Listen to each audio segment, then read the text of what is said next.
What is going on, guys? As we close out the month of March here in 2025 and start heading into Q2 for the year, I've been going in and trying to make some updated videos on, the videos I know you guys really like for new players, some tier list videos, things like that. And this one is going to be our next updated tier list. We recently did the updated Air Force tier list video. This is going to be the updated tank officer tier list video. So without further ado, let's go and get started.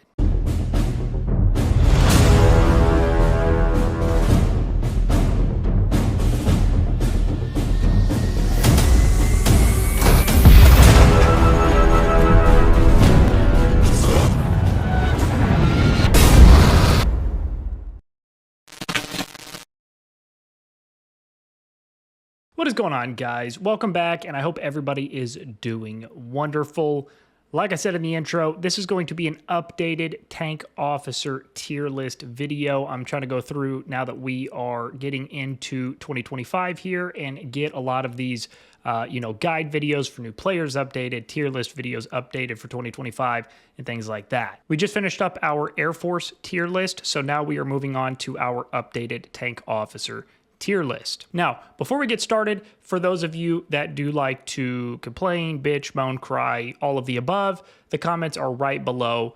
Feel free to do it down there so we can all laugh at you. And with that being said, let's go ahead and jump into the tier list maker. I will break down exactly how each tier is categorized and how the officers are going to be, laid out within the tier list, and then we will get to work placing them all. All right, guys, we are now inside of the tier list maker, and what I've done is I have set up two different categories of officers. I've got the free-to-play accessible officers here, and then the lounge officers underneath that. We're going to knock out all of the free-to-play first, and then follow it up with the lounge officers. Now, Guardian of Truth here is not an exclusive lounge officer, but he is a paid officer, so I went ahead and just threw him in there anyway. Now, here are how the tiers are broken up. We've got the must-haves, which is going to be the S tier, the outstanding A tier, mid is B tier, mediocre is C tier, and sucks ass is D tier. Also, I'm trying to get better about being a little bit more efficient with my videos. I, in the past, would,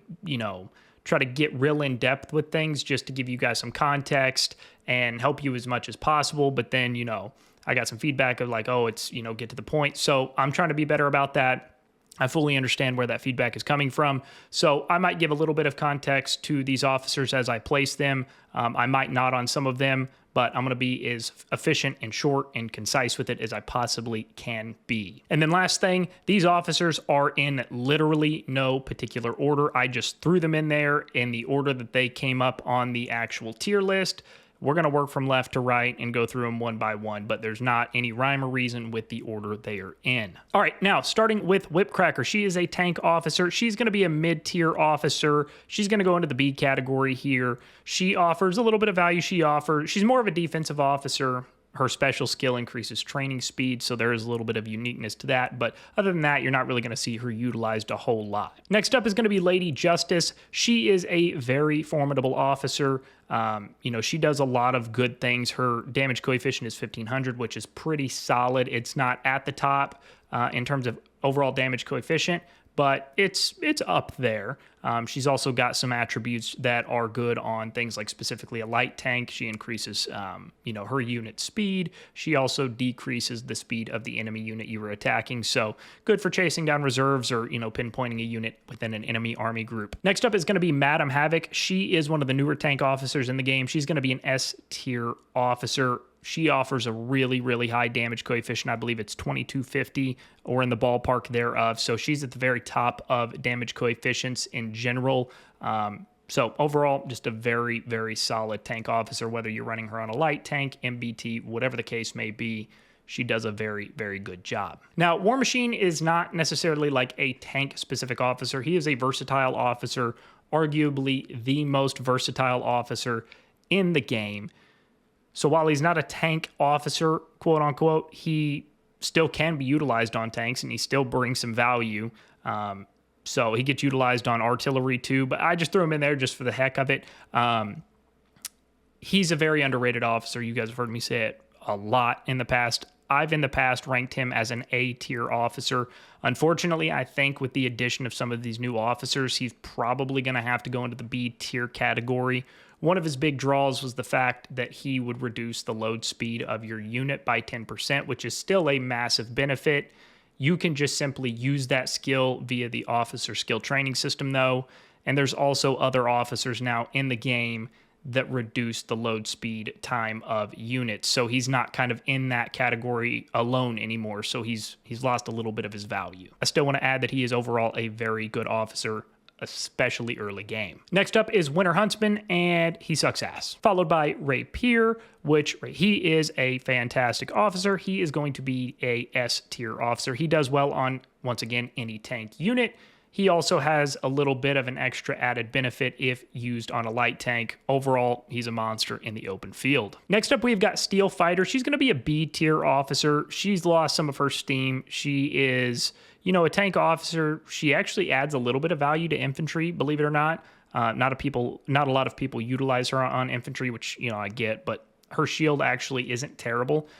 She's primarily used on base defense now, and that's pretty much it. She used to be a pretty solid officer on, you know, super heavy tanks, but now with the addition of, you know, so many new officers, she's just not, she's not really making the cut anymore. But she does add some benefit to you via base defense for the reduced enemy officer skill damage to your base. Next up is going to be Uncle Ivankov. He's going to be an A tier officer. He like exploded onto the scene, and then he fizzled out pretty quick after he got released. He's good on on a tank in the open field. He's good on, you know, like a super heavy, for example, that you're going to tank bases with. So he provides value in multiple different arenas, but he's just not kind of a pinnacle officer anymore. Next up, we've got Warrior Wiz. He's going to be a B tier officer. He came with that Metal Slug collaboration event. He's not a bad officer at all. You know, if you're running like a kind of a very niche setup, like, you know, I'm talking 3, 4, 5 tanks, then he's definitely going to find a spot in your lineup. If you're running just 1 or 2 tanks, you've just got too many better options for him to be considered an A tier officer. Followed by Bomb Princess, which is actually kind of a counterpart to Warrior Wiz. You know, the Warrior Wiz and Bomb Princess as standalone officers. Warrior Wiz is definitely the better officer by himself, just apples to apples. Bomb Princess is going to be a C tier officer, in my opinion. She's not terrible, but she's not fantastic. When they're paired together, she does a little bit of an additional, one of her skills gets a little bit of an additional buff. You know, but outside of that, she's not anybody you need to worry about, let alone invest in. Svelin is going to be an A tier officer. Now, he was one of the primary super heavy specific officers that was utilized in the game for a very long time. He did a really, really good job. With the addition of some newer officers, you know, he started to kind of fall to the wayside. Not many people utilize him on units in the open field necessarily. Like, you're not going to see him generally running around on like a light tank or something like that.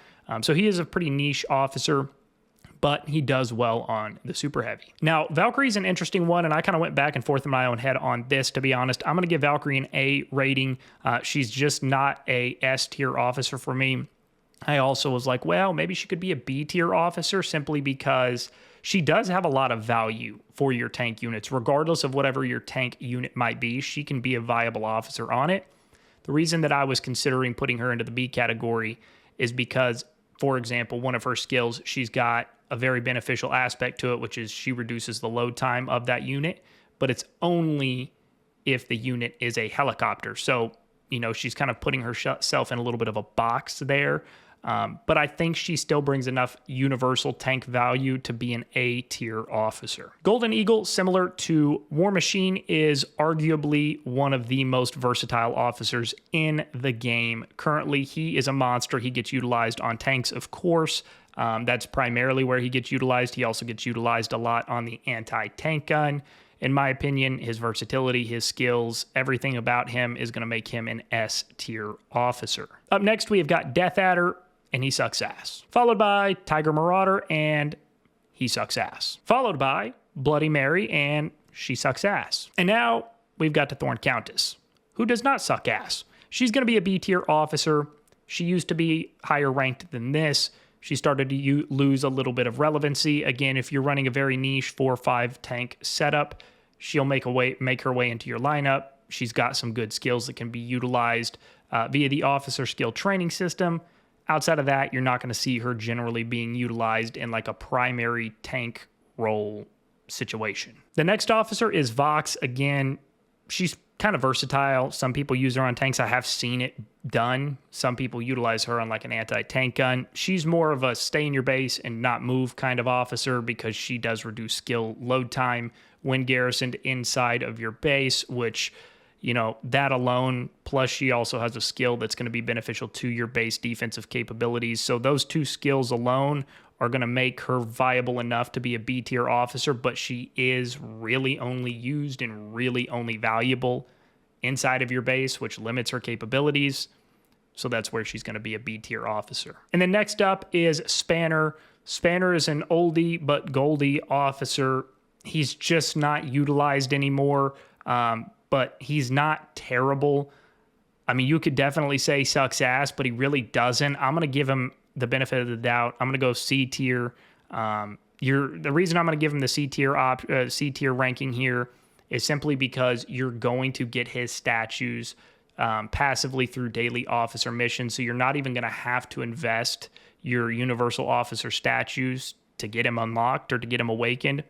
So you're going to get some free value essentially out of him, which is where, you know, he slides into that C category. You can utilize his skills via the officer skill training system, but as just a standalone officer, he's not very good. Moving on to our paid officers, we are going to be starting with Guardian of Truth. He is kind of the first quote-unquote pay-to-win officer in Warpath. For a long time, he was the only officer in Warpath that was, you know, behind a paywall, and he's not a bad officer. He's going to be I'm going to give him a C ranking here. And the reason I'm going to give him a C ranking is because he is actually a pretty good officer in the early game, but then once you get to the mid, and especially, you know, the late stages of the game, I mean, he is just completely irrelevant. You just don't see him at all. The good news with him is I've got him awakened. I've been playing since it released in 2021. So again, at that time, he was the only paid officer there was. Don't quote me on this. It's been so many years now, but I believe to fully awaken him, it was somewhere in the ballpark of like, you know, $300 to $400. So, I mean, you have to put a little money into it, but not a lot, like not compared to these next 5 officers, which if you want to fully awaken them quickly, you're going to have to spend upwards, you know, of $2,500 to get them. He'll provide you a lot of value early game. He's just not going to be any use to you, and he's not going to bring you any value in the late stages of the game. So he's gonna get a C ranking from me. You could make a case to have him as a B tier officer though. Next up is going to be Steel Fighter. You know, pretty much across the board, most of these lounge officers are going to be S tier. Just spoiler alert, except for one. But Steel Fighter is just a monster. Open field, she's a beast. Lord of Order is actually going to be a lounge officer that, in my opinion, is not an S tier officer. I'm going to give him an A tier ranking because he does a lot of good things, but a lot of his skills are also skills either identical or very similar to free-to-play officers. So it's like, why not just go with the free-to-play officer? Why not, if you're going to invest in the exclusive lounge, invest in another officer instead of him when you can get, again, either similar, very similar, or identical skills that he's going to offer. So, but he's definitely not a bad one to have. Next up is going to be Professor Payne. Now, this one might, you know, spark a little bit of a debate. I don't know. I'm going to give him an S tier ranking. I know he is one of the kind of earlier exclusive lounge officers in the game. And then you've got newer ones like Steel Phoenix, Wanderlust, Arbitrator that are obviously, you know, just head and shoulders better.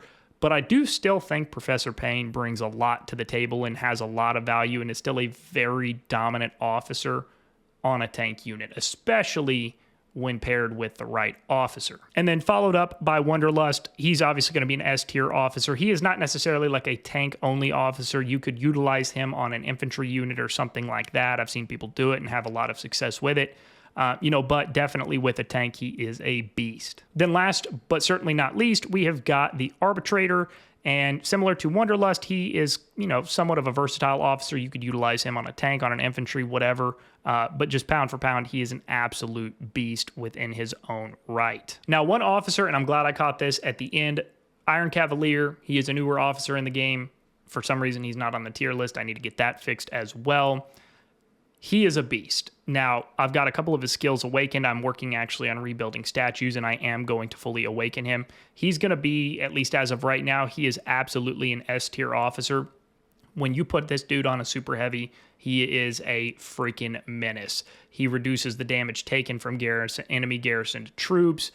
This dude, he has increased damage output. I mean, this dude is a freaking monster on your super heavy. So if you are a base-to-base player, if you just have a super heavy to send to army groups for, the army group leaders to start tanking bases with, whatever the case may be, he is an absolute must-have on your super heavy. With that being said, that is going to wrap us up for our tank officer tier list video. Let me know if you agree with me, if you disagree with me. If you disagree with me, let me know why in the comments below. If you have stuck around and made it this far into the video, if you've got access to Discord and are not already in our community Discord server, the link to that is going to be in the description of the video below. Click on that link. It will take you right into the community Discord server. Whether you are a new player, a veteran player, it doesn't matter. Absolutely everybody is welcome. We would love to have you. As always, thanks for taking the time to watch the video today, and we'll see you on the next one.